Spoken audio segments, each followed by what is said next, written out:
Welcome to Techturks. Today we have Kemi, a co-founder of Babymigoapp. Babymigoapp is a platform for expecting mother and parents, and we actually spoke to Babymigoapp 3 years ago. So this is kind of an update to how they're doing and how things have been. So Kemi, yes. Welcome to Techturks. Thank you very much. And good to be speaking to the other co-founder of Babymigoapp.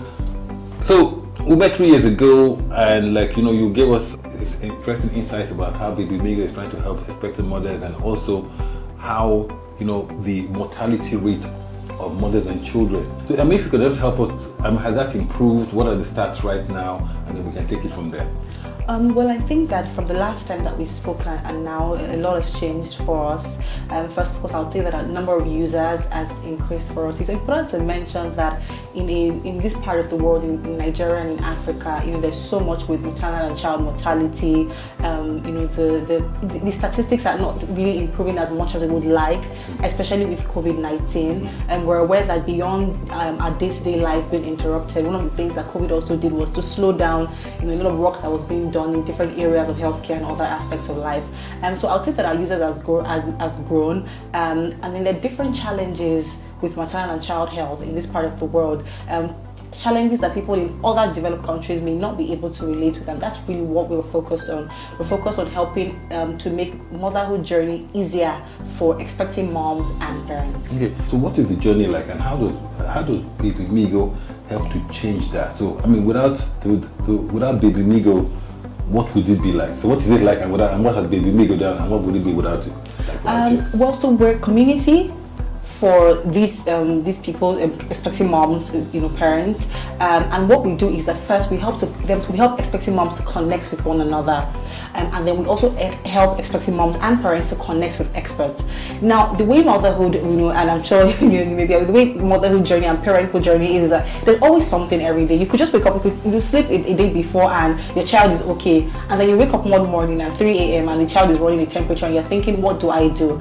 And the interesting thing with this journey is that it doesn't just happen like once with adults. There's just different things that are coming up, different things, and you constantly need to have a community of moms, of parents, of experts to speak to. And so what we do is that our platform allows you to drop questions. Just as I was lots of questions already on the platform, and I was just receiving screenshots from the team sharing with me, moms asking different questions. There's just so many things, even things as simple as should I use safety pin, because in this part of the world you say when you're pregnant, put safety pin so that witches and wizards will not see your baby. Then there are other things that are very peculiar to the African context. Things like, do I have to? Is it only pap that can help me increase milk supply? To be able to breastfeed my baby. Just so many things that are peculiar to this part of the world that you may not hear when you go to other parts of the country. Is it safe to say that Babymigoapp acts like a digital midwife? Absolutely, absolutely, yes. So how did COVID-19 impact that whole birth journey, especially as you know that birth requires a lot of physical contact. In fact, the whole journey, even before birth, requires a lot of physical contact, and COVID-19 is about you being contactless, so to speak. Yeah, I also wanted to add to it that, also beyond the fact that we provide a platform for moms and parents to ask questions, we also provide hyperlocal services. Exactly, yes, I do remember that. Yes, we do that. We we make it easier for them to find, experts. Because like I said, with this journey, you may need like a pediatrician, you need like a gynecologist, and you just really need like someone that is highly recommended. So you're able to find all of these services, nannies and the rest of it as well with our platform. As regards COVID, I think one of the things that COVID did for us was that we had to rethink our channels and our journey. A lot of things changed. We realized that the challenges that moms were facing at that time, it was a bit different from the usual. Of course, there's the regular ones that has to do with pregnancy, women's health, and parenting. But things like being a stay-at-home mom. I remember a lot of jokes that I would see on social media, how that a lot of women are probably not fathers to not had that much time to spend with their kids in a very long time. But when COVID happened, so we had to rethink all our channels.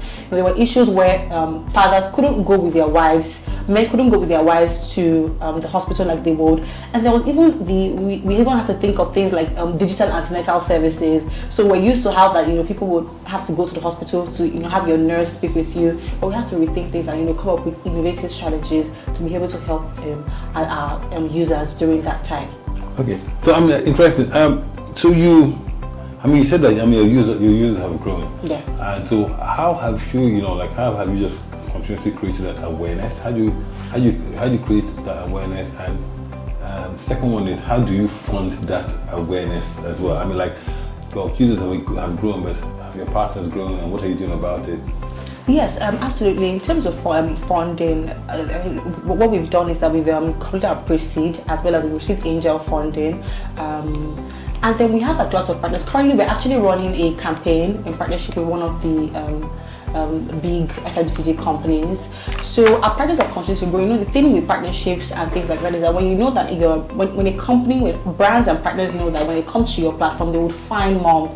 And you know, the thing is that moms are like the biggest decision makers. Men are the ones with the money, but you know, the ones that will say, this is what we should do. This is what we should do. You know, and so these partners and these brands are able to find that on our platform. With regards to our users, one for us is content marketing.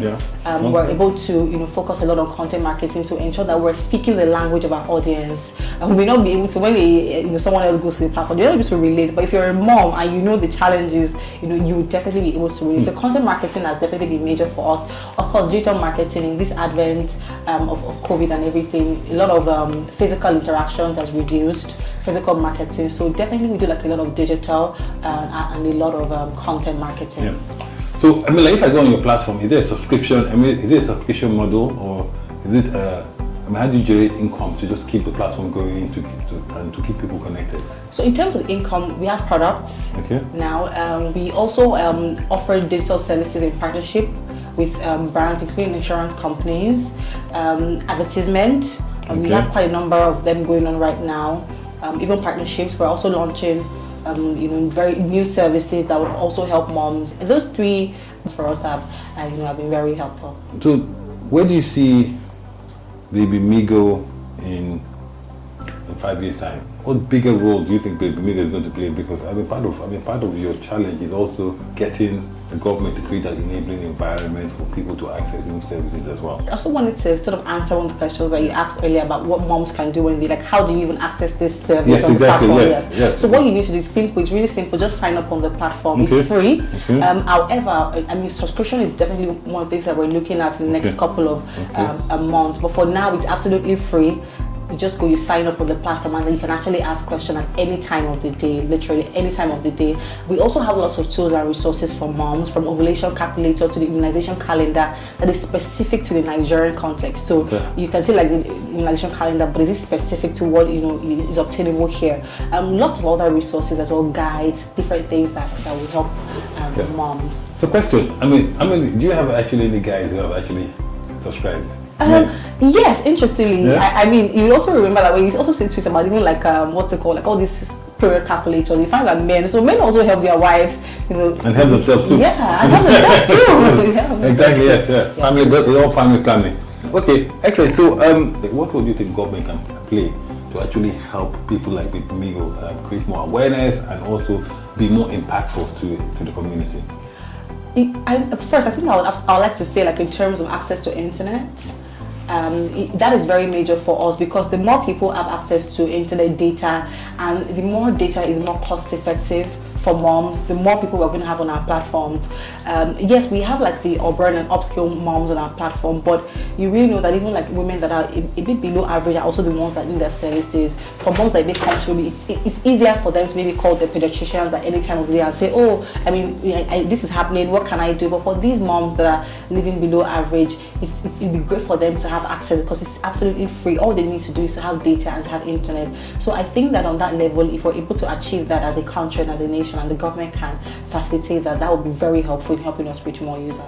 Kemi, thank you very much for coming on Techturks. It's been very enlightening, and we'll continue the conversation offline.